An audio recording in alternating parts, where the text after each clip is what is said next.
116 verse 12. Sabay-sabay po tayo. Ready? Begin. What shall I render unto the Lord for all His benefits toward me? Tayo po ay mananalangin. Panginoon, salamat po sa iyong mga salita. Tulungan mo po kami, bigyan mo po kami ng isang masaya at mabunga na pag-aaral ng iyong salita. Maraming salamat po sa iyong gagawin ngayong umaga. In Jesus' name we pray. Amen. Alright, kayo po ay maupo na. Maraming salamat po. Yung salita pong benefit, alright? Ang sabi po diyan sa verse nating binasa, what shall I render unto the Lord for all His benefits toward me? Binasa po natin yung kanina, scripture reading sana natin yon. But anyway, para po sa ganun hindi masayang po yung pagpaplano po natin, binasa po natin yun sapagkat nakalista rin po doon yung mga maraming mga benefits among many others. Nakalista po, binasa po natin doon yung mga benepisyo na atin pong natanggap mula sa Panginoon. Ang benefit po, no? Saan po galing yung salitang benefit? Ito po ay Latin ang pinanggalingan, yung salitang bene and factum. Okay, bene and factum. Ang ibig sabihin po ng bene ay good. Kaya po doon nanggaling yung buena, no? Buenas, bueno, tama? Ibig sabihin well, kaya good. And then dinugtong po yung factum, ibig pong sabihin yan ay to do. So pagka pinagsama po yan ay good deeds. Alright? So yung benefit po, ang ibig pong sabihin ay good deeds. Na kung tayo po sa ating pong kalagayan, kung nagbenepisyo po sa atin ay ang Diyos, ibig sabihin, pinag-uusapan po natin yung good deeds ng Panginoon sa atin. Yung mabubuting mga bagay na ginawa ng Diyos sa atin. Right? Now, yung mga benefits po ng ating Panginoon, yan po ay merong starting point. Lalo na pagka naligtas ka. Diba? Yung unang benefit na nakuha natin sa Panginoon, yung ating pong kaligtasan. That's a good deed. Ginawa ng Diyos na mabuti para po sa atin. And then, hindi tumitigil po yung mga benepisyo ng Diyos sa atin. Amen po? Ito po ay nagpapatuloy. Hanggang makarating nga tayo sa langit nagbe-benefit pa po tayo sa Panginoon. It's a lifetime and for all eternity. Yun po yung benefits ng ating Panginoon. At saka kung mapapansin po ninyo, yung benefits po ay they require no returns. Walang hinihintay na bayad ang Diyos sa atin. Ginawa niya po ito, initiate niya ito, initiative niya ito, create niya ito, pero hindi po siya naghihintay ng bayad po. Sapagkat kahit kailan hindi tayo makakaganti at makakabayad ng sapat sa mga benepisyo ng Diyos na kanyang ibinibigay sa atin. Amen? The truth is that beneficiary, tayo po yun, yung nakatanggap ng kabutihan. Yung beneficiary cannot repay the benefactor. Yung benefactor naman, yan ang Diyos ang nagbibigay po ng benefits. Okay? We do not have the ability to reciprocate. Hindi po natin magagantihan ng Diyos. Tama po ba mga kapatid? Hindi kailanman, kahit ano po yung gawin natin, hindi natin matutumbasan, hindi natin mababayaran yung lahat ng benepisyo na ibinigay sa atin ng Panginoon Diyos. The only thing that we can do is to thank the giver. Yun lamang po magagawa po natin, yung magpasalamat po sa gumawa ng kabutihan sa atin, and that is God Himself. Alright? How do we do that? Paano po tayo nagpapasalamat sa Diyos? By giving back to the Lord and by doing good in return. Alright? Although insufficient yan, pwede nating ihayag yung ating pasasalamat hindi lang sa bibig, hindi lang sa salita, kundi sa mga gawa natin. Sa pamagitan ng pagbibigay sa Kanya ng ating oras, pagbibigay sa Kanya ng ating mga talents, at pagbibigay sa Kanya ng ating mga treasures or resources. O kaya mga kapatid, sa paglilingkod sa Kanya. Alright? Yun lamang po yung magagawa po natin at kailanman hindi natin magagantihan yung mga benepisyo ng Diyos po sa atin. Now, ito pong balikan po natin yung verse natin. What shall I render to the Lord for all His benefits toward me? Ito po ay expression ng pasasalamat and the intention of giving back something although inferior things. Parang inulit ko lang yung sinabi ko kanina. So today, pag-usapan nga po natin mga kapatid at i-declare nga po natin yung mga benefits ng ating Panginoon as a congregation. as a congregation. Tingnan niyo po yung verse 19. Ano pong sabi dun sa verse 19? Ang sabi niya, in the courts of the Lord's house, in the midst of thee, O Jerusalem, praise ye the Lord. You go back to verse 18, yung huling bahagi. Ang sabi niya, now in the presence of all His people, in the courts of the Lord's house. Today, ang Lord's house ay kung saan nagtitipon ang kanyang mga anak. So it is safe to say, ang church po ito, it is the Lord's house. It is not only the house of prayer, but it is a place where we can express our gratitude towards God. Wherein we praise the Lord. We sing hallelujah, praise the Lord. We say amen in the midst of His congregation. Kaya nga po, tignan nga po natin, samahan niyo po ako, no? Sabi ko kanina, kasama ko kayong gumawa ng mensaheng ito. Alright? I-ready mo nga yung microphone, okay? Ngayon, mga kapatid, no? Walang hiya-hiya, okay? Pinutol ko yun, ha? Walang hiya-hiya kasi pagka dinugtong mo yun, parang nagmumura ka. Tama, kapatid? So, ngayon, i-declare natin, maglakas loob po tayo. Purihin po natin ang Panginoon Diyos. Isa-isahin po natin sa mga ilang mga bibig at mga labi yung mga benefits na natanggap ng Panginoon. Alright? Okay. But before that, para bigyan ko kayo ng panahon para mag-isip, no?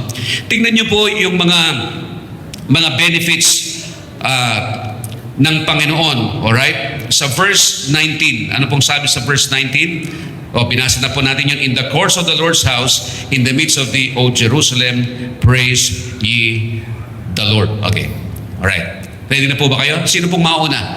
Sino po ang makapagbibigay sa inyo ng benepisyo na natanggap nyo sa Panginoon? Hindi lamang po ngayong taong ito, kundi sa buong buhay po ninyo, meron ba kayong natanggap sa Panginoon? Pwede ho bang banggitin ninyo? I-ready mo nga yung microphone. Sino pong mauna? Hindi po mabubuhay yung sermon po natin, mga kapatid. Alright? Si Pastor Joban muna. Okay? Huwag tayong mahiya. Ang sabi ng Bible, i-declare po natin yung kabutihan natin. Amen, mga kapatid? Ang kabutihan ng Diyos pala. Amen? I-declare natin yung parang nawawala yung amen ngayon, mga kapatid. Amen? Kayo po ba yung mga adults na? Ibig sabihin po, ang adult ay nakapagsasalita na? Amen, mga kapatid? Okay. I-declare po natin yung kagandahang loob ng Panginoon sa mga buhay po natin. Una sa lahat, sige. Gusto ko lang pong pasalamatan ng Panginoon at hindi po ako mahiyang sabihin po ito. Unang-una po sa lahat, forever grateful po ako na niligtas po ako ng Panginoon. Amen. And of course, may mga bonuses. Kung mayroong mga bonuses, unang-una sa lahat sa taong ito, nakapasa ako sa board exam. Alam niyo naman po lahat yan. And of course, siguro yung isa, announce ko na lang mamaya. Pero marami po. Kasi mamaya sasabihin ko naman, para surprise naman po. Anyways. And of course po, gusto ko lang ding pasalamatan. Siyempre si Mama lagi nandyan. Though, dumaan naman po kami sa mga problema, struggles, hindi lang po namin sinasabi. Pero thankful ako kasi andyan pa rin yung Mama ko. Hindi ko na masabi sa kanya kung minsan. And of course, kayo po, church. Sabi ko nga, habang kanina nagpupuri ako sa Panginoon, pag walang church, napakawalang kwenta ng buhay ko. Wala yung pastor ko. Higit sa lahat, pag wala ang Panginoon, talagang masasabi ko po sa buhay ko, kung makikilala niyo po ako before, talagang asing parang basahan na po ang buhay ko. Hindi ko alam kung paano mabubuhay. Parang pagsisihan ko na nabuhay ako sa mundo na wala akong Diyos. Pero na meron ako na Diyos, na born again ako dahil sa kaligtasan ko sa Panginoon. Hindi ko alam kung ano bang tamang words at kung anong magagawa ko. Though I'm not perfect, nagkakamali pa rin po ako sa buhay. At nakikita ko ang Panginoon, hindi ko ma-explain sa kabila ng lahat na yon, na para bang nahihiya ako na kung iiwanan ko bang Panginoon dahil pa sa pagod, dahil pa sa stress. Sabi ko, parang hindi ko naman kaya yun, Lord. Na sa kabila ng ginagawa mo sa buhay ko, no, umpisa pa lang, at hanggang ngayon, hanggang matapos ang buhay ko, parang sabi ko, Lord, parang hindi ko kaya na iiwanan ko kayo sa buhay ko. Okay. Kaya sige. Salamat sa Panginoon. Gusto ko ituloy yung sermon dito. Testimony lang. Maikli lang po, okay? Sabihin natin, ang sabi ng Bible, in the midst of the congregation, praise ye the Lord. Pwede ba sabihin natin sa kanyang benefits? Sabihin natin, praise the Lord. Praise the Lord. Dito po. Praise the Lord. Temo na. Meron po ba kayong pakiramdam na parang nakokornihan kayo pag mag-praise the Lord? I-rebuke po natin yung spirit na yon. Sabihin po natin, praise the Lord. Amen. Sino po ang susunod? Ano po ba yung mga benefits na nakuha niyo sa Panginoon?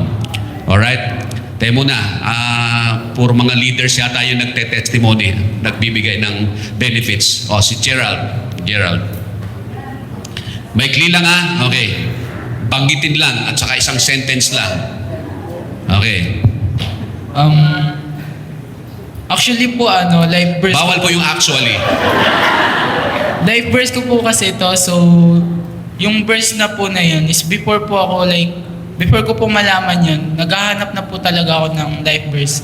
Since nung na-save po ako, naintindihan ko na po yung gospel na grabe, ang napakabuti ni God, sobrang super powerful kasi sa lahat ng ginawa niya. So, ayun po, nahanap ko po yung verse na yun. So, first of all, thankful po ako kay God kasi po, dun po sa salvation po na binigay. Salvation. Amen. So, sa mga, ayun nga po, bonus na lang po sa mga life po, ganun. Amen. Yun lang po. Salamat. Salvation. Amen. Sabihin nga natin, praise the Lord. Praise the Lord. Mahina pa rin. Nakokornihan pa rin ng iba sa inyo. Nararamdaman ko. Sabihin natin ng malaya, praise the Lord. Praise the Lord. Amen. Sino pa po? Dalawa pa po. Sino po? Wala kayong magpapasalamat sa Panginoon? Siguradong meron. Sige ba? Meron ba? O, si Ate Delia. Okay? Salvation. Okay? Salvation. Kanina. Ngayon naman ay Siyempre, aside from salvation, lahat naman po tayo nagpapasalamat sa Panginoon sa kaligtasan na binigay po niya sa atin. Hindi na po tayo pupunta sa impyerno, hindi po punta po tayo sa langit. Amen. Aside from the salvation po, gusto ko pong pasalamatan ang Panginoon sa binigay niya po sa akin ng pagkakataon para paglingkuran po siya. Amen. At dati po kasi masyado pa akong sa trabaho ko, na wala pa akong time para maglingkod, mag-serve, sumama sa mga Bible studies. Pero pinapasalamatan ko ang Panginoon dahil siya ang gumawa ng paraan para makapaglingkod po ako sa Kanya. Amen. Talaga naman. May panyo-panyo ka pa. Alam niyo, ang paglilingkod sa Panginoon, it's a privilege. Amen? Amen, mga kapatid? Can you imagine na ini-invite tayo ng Diyos na samahan siya sa kanyang gawain? Sino ba tayo para imbitahan ng Diyos para samahan siya sa kanyang gawain? Hindi tayo karapat-dapat, pero yung tawagin ka lang na, alika anak, samahan mo ko, meron tayong gagawin. Kailangan ng Diyos, hindi tayo kailangan, magagawa ng Diyos ang lahat ng bagay. Sa tutusin, hindi tayo kailangan. Pero yung imbitahan tayo at sumagot tayo ng yes, it's a privilege and opportunity to serve the Lord. Amen? Sabihin nga natin, praise the Lord. Praise the Lord. Alright, sino pa? Dalawa pa po. Si Ate Belen. Sige, Ate Belen. Si Ate Belen. Ang pagbabalik ng lawin. Pasensya na po, wala akong boses. Paus ako eh. Nagpapasalamat lang ako sa Panginoon kasi binalik po kami muli dito. Salamat sa Panginoon kasi talagang sinubukan kong kumawala sa Kanya, hindi niya ako pinapakawalan. What a way to say it, di ba? Salamat unang-una papasalamat ako kay Pastor Jojo. Siya po talaga yung unang-una nag-ano sa akin para makakilala sa Panginoon. Tapos yung mga house church ko ngayon, hindi ako tinitigilan. Pag nagkikita kami, balik ka na. Kaya ako naman po, kahit hindi po ako nagsisimba ng ilang taon, nakasubaybay po ako sa Facebook, yung sa Graceway. Salamat sa Panginoon kasi talagang ang dahilan ko noon, ayaw ko magsimba kasi ayaw ko ng obligasyon yung pagdating ng linggo. Aha. Pero wala pala, parang walang saysay ang buhay mo pag wala kang church. Tama. Salamat po, Pastor, dahil hindi mo rin po ako, siguro pinapadalangin mo rin kami. Ay, hindi. Siyempre naman, no? Sa mga house church ko, salamat po talaga. Hindi sana. Ngayon, umpisahan ko pong maglingkod ulit sa Panginoon. Amen. Alright, okay. Maisingit ko lang, okay? Maisingit ko lang. Alam niyo yung online, maganda yan, di ba? Online. Pero may nagsabi na yung online daw, hindi talaga church yon.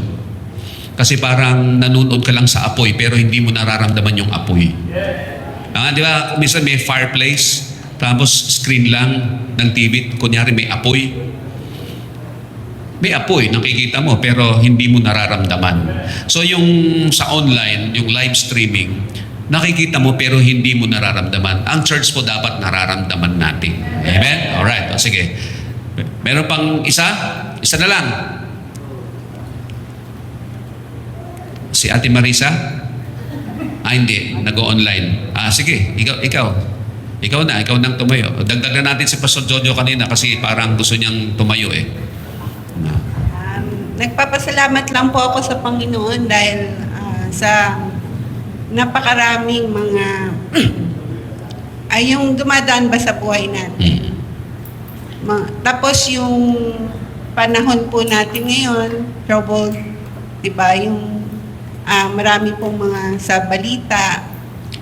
Pero binigyan pa rin tayo ng Panginoon ng, ano ba yung sane mind, S-A-N-E. Hindi ko alam kung ano sa Tagalog yun. Matinong Pag-iisip. yung hindi po tayo natutuliro. Katinuan, okay. Yan.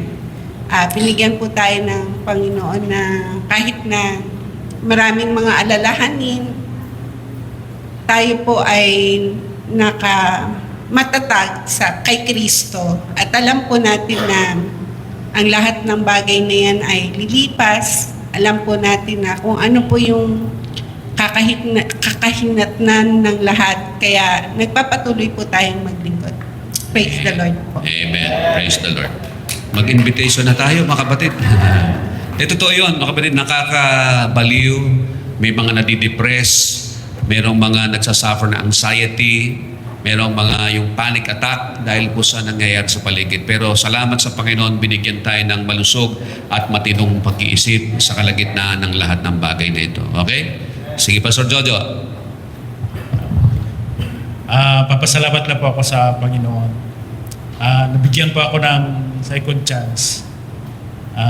Alam naman po ng lahat na nawala ako rito, pero ang Panginoon napakabuti at yung buhay na hindi karapat-dapat ay ginagamit ng Diyos ngayon sa panibagong gawain. So, yun po yung sobrang pinapasalamatan ko sa Panginoon. Yung second chance po. Amen. Ang Diyos ay nagbibigay ng maraming mga pagkakataon, hindi lang second chance, kundi maraming mga pagkakataon para siya ipaglingkuran natin. Amen? Amen po mga kapatid? Alright, salamat po sa mga... Si Brother Anton, nagtatas ng kamay yata, baka magtampo sa akin. Si Brother Anton. Sige, bigyan nyo nga ng microphone, tsaka ito, sige. At saka po may mga humahabol. Sige. Okay, sige. Alright. Dalhin mo. Magpapayat ka kasi. Bumabagal ka tuloy. Lumaki ang batak ito. Sige. Purihin po ang Panginoon. Hindi lamang langit ang mamanahin ko, kundi yung sa buong buhay ko ay yung protection niya po. Laging kasama sa lahat ng pag-kilos ko. At saka sana patuloy pong purihin ang Panginoon sa habang mayroon pa akong natitirang araw. Buhay. Opo. Kaya muna, kwentahin natin. Ilan taong ka na ba, Brother Anton?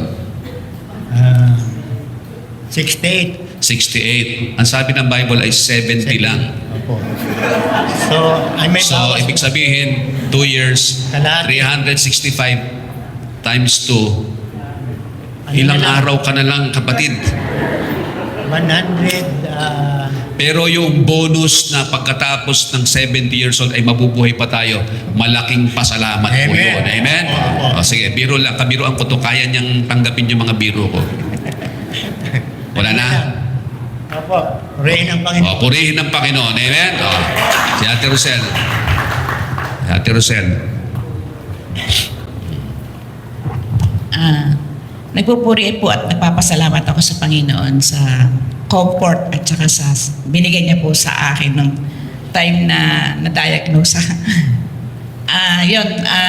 Sabi ko, Lord, ang prayer ko noon, sabi ko, Lord, hindi ko po kumbaga hindi ko po kino-question, pero Lord, tibayan ng kalooban ko.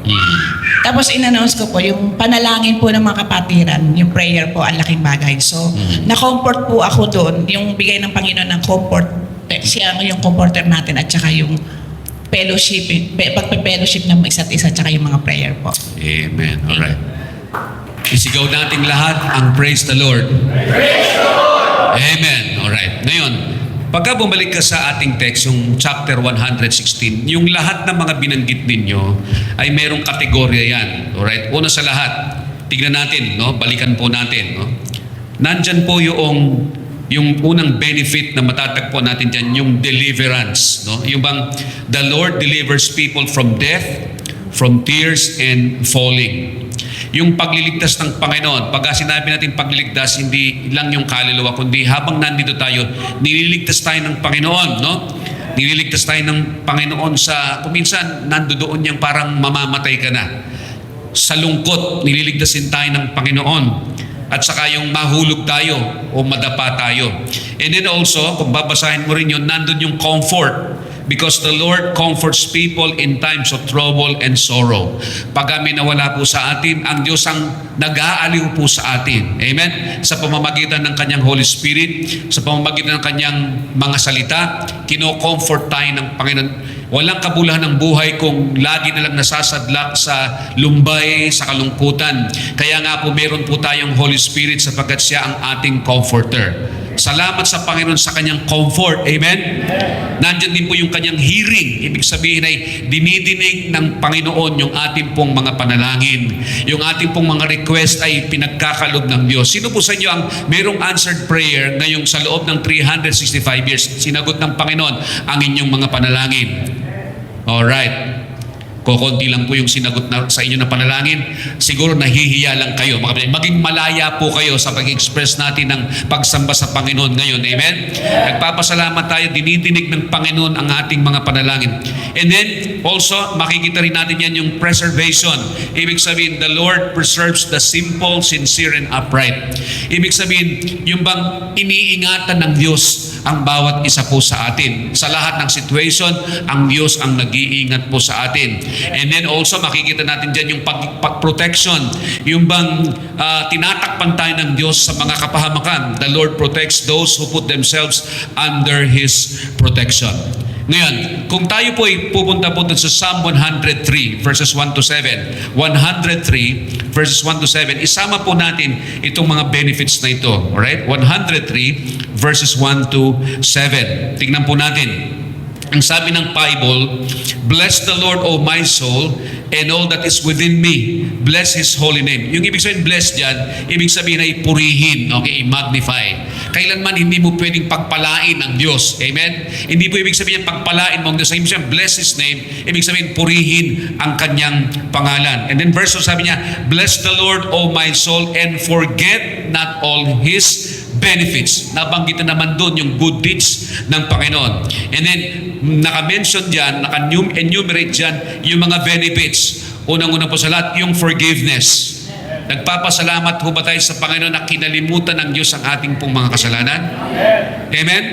Ang sabi po sa verse 12, the same chapter, ang sabi, "As far as the east is from the west, so far hath He removed our transgressions from us." Ang Diyos nakakaalam ng lahat. Pwedeng tandaan ng Diyos ang lahat ng ating pagkukulang. Pero pinili niyang limutin ang bawat kasalanan po natin. Praise the Lord! Amen. Praise the Lord! Amen. Kasi kung halimbawa ay hindi niya lilimutin ang ating mga kasalanan, alam niyo, pupunta pa rin tayo sa impyerno. At mayat maya, pinapalo tayo ng Diyos. Mayat maya, tayo po ay pinaparusahan ng Diyos. Pero praise the Lord for His forgiveness. And we are forgiven because of the shed blood of the Lord Jesus Christ on the cross of Calvary. Malaking bagay po para sa akin yon. Malaking bagay pa para sa inyo na pinatawad tayo ng Diyos. Amen. Kasi kung hindi tayo patatawarin ng Diyos, pagka humarap tayo sa Diyos, ipapakita niya ang ating mga kasalanan. Pero praise the Lord, nilimot ng Diyos ang ating pong makasalanan sa pamamagitan ng makapangyarihang dugo ni Kristo. Amen? Praise the Lord sapagkat tayo pinatawad sa ating mga kasalanan. Hindi lang yun, mga kapatid, kundi, ito pa, sabi niya, "Who forgiveth all thine iniquities, who healeth all thy diseases." We praise the Lord for His healing. I praise God sapagkat pinagaling niya ako sa COVID. Ang mga iba sa inyo pinagaling sa cancer. Ang mga iba sa inyo pinagaling sa tuberculosis. Tama mga kapatid? Ang Diyos nagpapagaling. Salamat sa kanyang healing power. Salamat sa mga doktor. Salamat sa ospital. Salamat sa mga gamot. Pero the great of them all, the great physician is none other than the Lord Himself. Nagpapasalamat tayo sa kanyang pagpapagaling. At yung mga may karamdaman ngayon, i-claim ninyo na pagagalingin kayo ng Panginoon. Kung hindi man kayo pagagalingin ng Panginoon dito sa lupa, sa langit, magaling na kayo pagdating sa langit. Amen? Magaling na tayong lahat sa ating pong mga karamdaman. Amen? Hindi lang yun, kundi ang sabi niya riyan sa verse 4. Anong sabi sa verse 4? Who redeemed thy life from destruction, who crowned thee with loving kindness and tender mercies.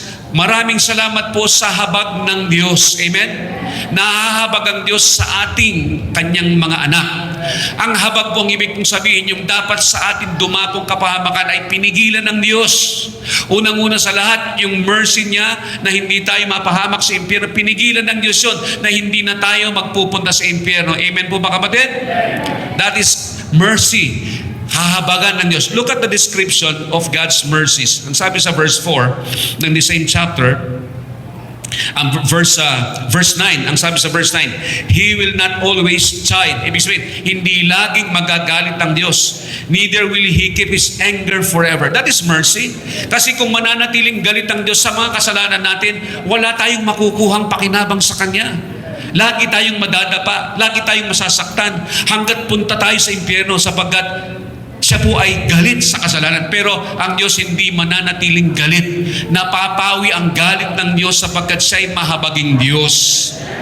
Amen? And then, ibig sabihin sa verse 10, ang sabi niya, this is the way He describes mercy. He had not dealt with us after our sins. Hindi niya tinatapatan yung ating mga kasalanan. Hindi yung, ang Diyos ay, nag-score siya, 1 point, 2 points, naka 10 points ka na, parusa na naman. Ang Diyos, ang sabi niya, He will not deal us with our sins, after our sins, nor rewarded us according to our iniquities. You see that? Kung gagantihan tayo ng Diyos sa ating mga kalikuan, wala na tayo rito. Tunaw na lahat tayo, lusaw na lahat tayo mga kapatid. Pero ang nagpapanatili sa ating existence is the mercy of God. Marunong mahabag ang Diyos sa atin.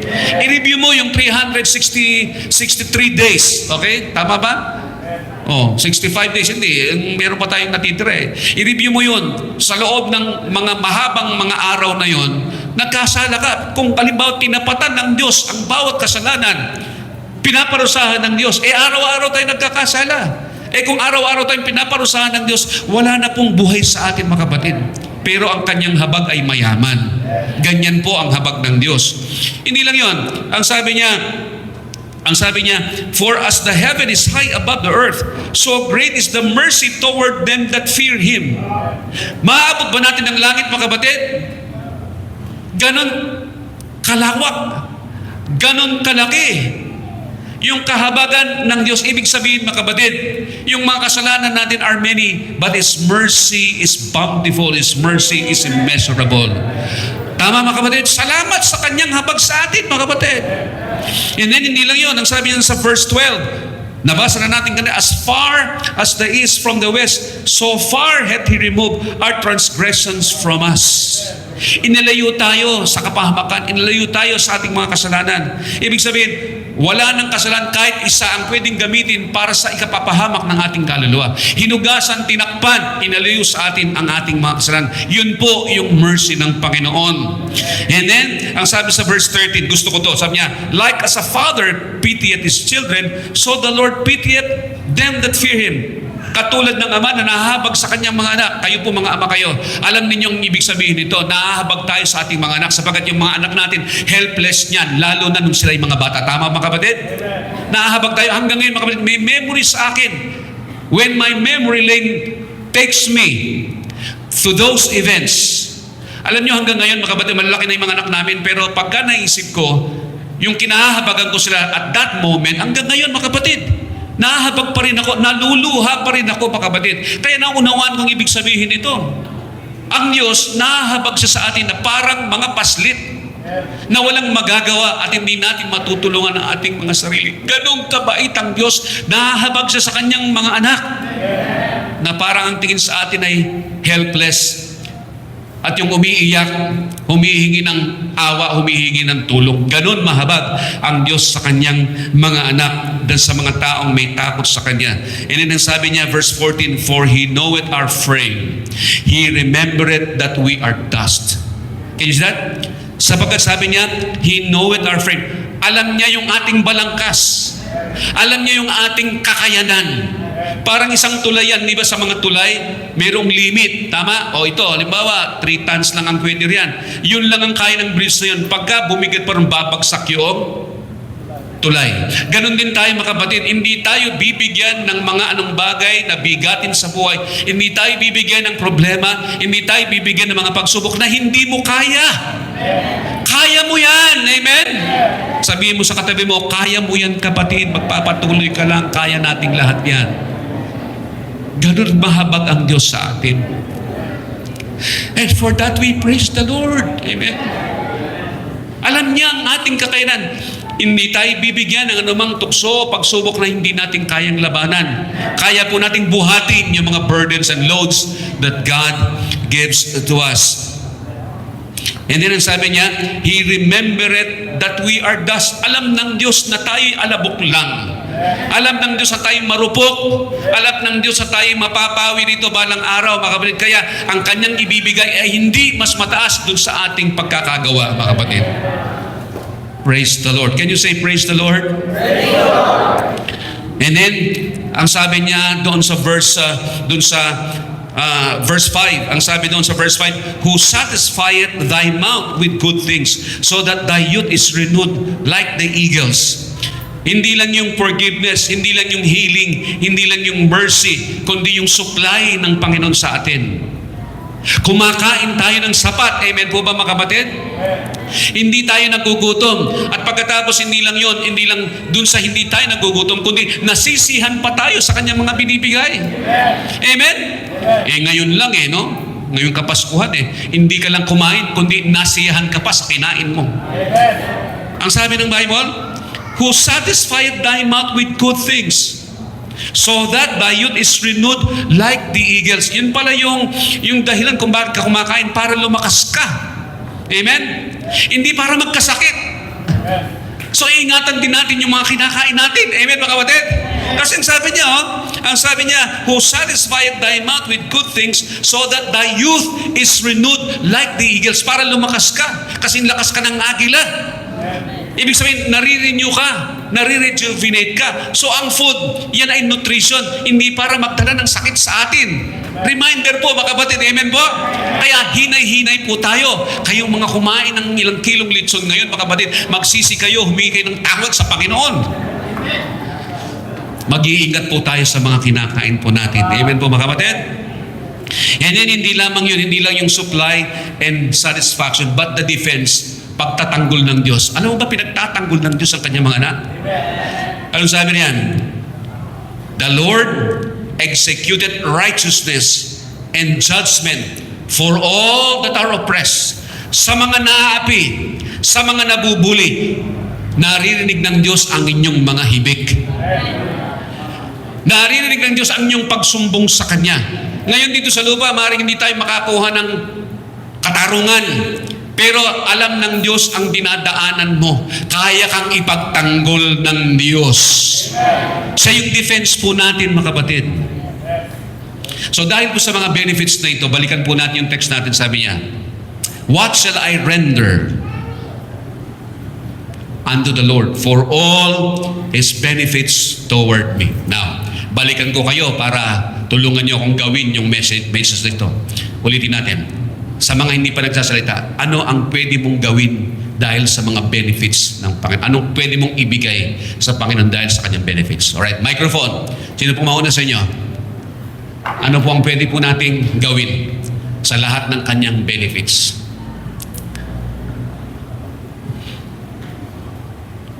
Hindi po matatapos ang mensahe po natin. Tulungan niyo akong gawin ang mensahe natin. Ano po yung pwede nating gawin? Ano po pwedeng ibalik natin sa Panginoon? Alright, ito po. Oh. Yung mga young people, gusto kong gusto kong marinig yung mga young people. Sige, si Ate Mina. Ate Mina muna. Ate Mina. Sa sa mga benefits po na tanggap sa Panginoon ay maaari po akong gumawa ng maliliit, mga good works po na para i-present ang kabutihan po ng Panginoon. Tama po ba, Pastor? Anong sabi po po? Ano po ba yung tanong? sorry. Paano natin maibabalik sa Panginoon yung kanyang kabutihan sa atin? Ano pwede natin gawin? Good works. Alright, example po ng good works. Tumulong po sa mga nangangailangan. Halimbawa, may sakit. Sino po nangangailangan sa inyo, mga kapatid? Handang tumulong po si Ate Mina. Ayun, oh, doon ba? Ang dami nangangailangan. Kaya pagka kayo may kailangan, isipin niyo po, Hindi, biro lang, ako din, biro lang. Okay, sige, okay. Bigay po ng Amen. Sige, good works po. Amen. Paggawa ng mabuti. Amen po, mga kapatid? Yun ay isang paraan para mapakapagpasalamat sa Panginoon. Yung tinatawag na paying forward. Ano yung paying forward? Nakatanggap ka, pero hindi mo kayang bigyan yung nagbigay sa'yo, ibigay mo na lang sa iba. That's paying forward.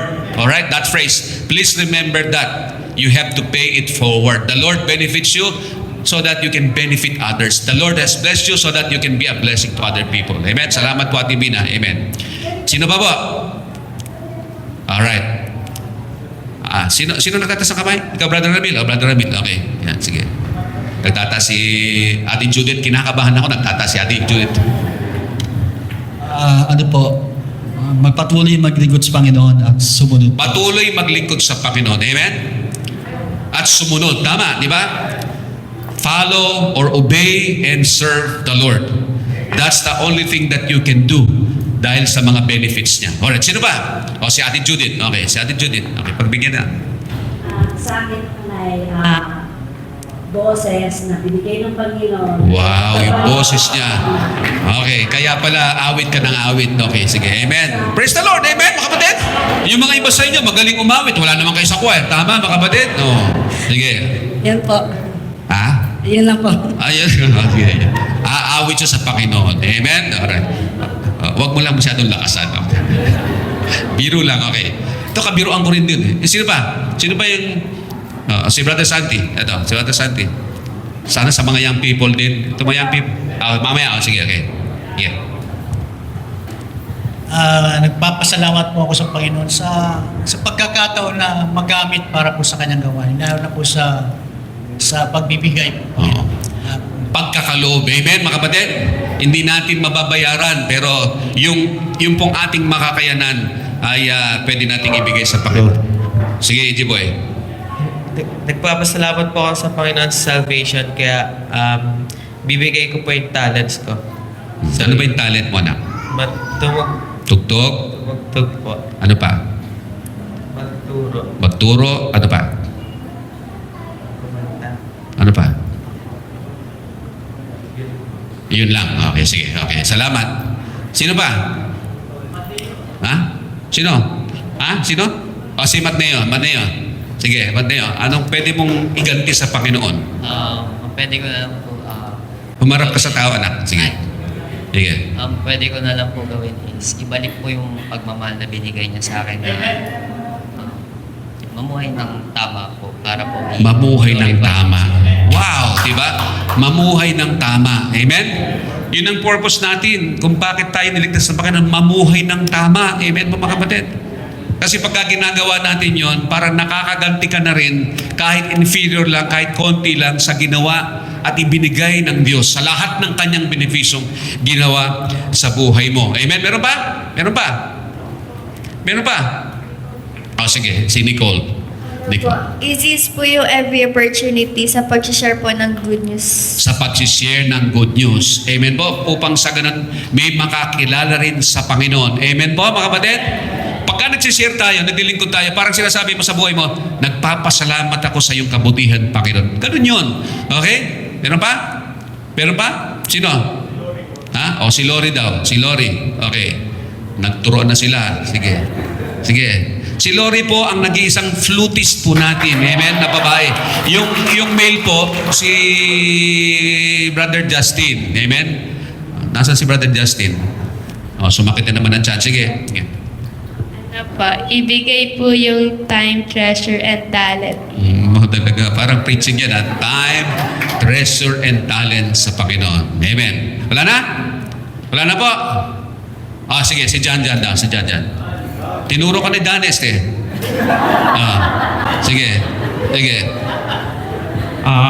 Yung good deeds po ngayong year is napansin ko po yung sarili ko na kasi po noong January, hindi po ako consistent kay God. And napansin ko po ngayon, like nagsimula po siya nung June. Napansin ko po siya na lagi po nandito sa church and na-discover ko po yung sarili ko na sumali sa choir and ayun po, yung pagkanta ko po. Ayun lang. Amen. Anong may papayo mo sa tatay mo? Alright, meron ba? May hahabol pa? Purihin yung Panginoon. Huwag kayong mahiya, mga kapatid. Sige, declare ninyo. I-declare ninyo yung gustong gawin nyo sa Panginoon. Amen. Sabi ng Bible, in the courts, di ba? In the congregation, before His people, in the house of the Lord. Sino ba? Taas nga ng kamay. Lahat po ng nagbenepisyo sa Diyos. Taas nga ng kamay. Ang dami pala Ba't wala tayong maibibigay pabalik sa Kanya? Magsalita po kayo kahit sa salita lang. Meron ba? Meron ba? Brad, may nagtatas ng kamay doon. Yung taga-Pateros ba yun? Yan. Amen. Bagong member yan. Sige, kapatid. Sige. Praise God and testimony how good is God. I-testify mo, ipakita mo yung testimony mo. Amen? Ipakita mo sa iba kung paano ka binago ng ating Panginoon. Basta ba? Amen? Pero ba? Sino po? Ayan po yung ating kapatid. Kapatid, ano na kasi ang pangalan mo? Nakalimutan ko na. Maribeth po. Si Maribeth. Taga-Catanduanes po sila. Sige po. Sa lahat po ng good deeds na binigay sa atin ng Panginoon, ito po ay may babalik natin. Ang atin pong may gaganti, ang may bigay natin yung ating time and talents. Expect na maglingkod sa Kanya ng may katapatan. Bagaman po minsan nag-fail tayo spiritual, pero dahil po sa mercy and grace ng Panginoon, patuloy niya tayong ibinabaw. Amen. Amen po. Correct. Salamat po. Pwede ba natin isigaw ang purihin ng Panginoon? Amen. Now, let's go back to our message. Ito po, may mga suggested commitments po rito. No? May